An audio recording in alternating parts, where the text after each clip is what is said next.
Welcome back to Primetime News and a special welcome to viewers on onespotmedia.com. With a flare-up of gang violence in sections of Westmoreland, a large contingent of security personnel have been deployed to the parish.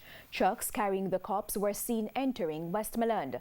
The deployment comes a day after Member of Parliament for Western Westmoreland Dr. Wickham McNeil called for the government to establish a zone of special operation to stem the crime wave. Our Westmoreland correspondent Alan Van Riel reports what he saw. From the Ferris area, there's a large deployment of police officers.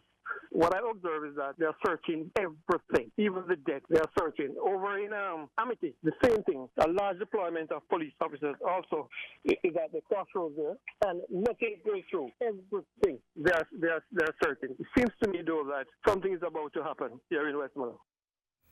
43 people have been murdered in Westmoreland since January.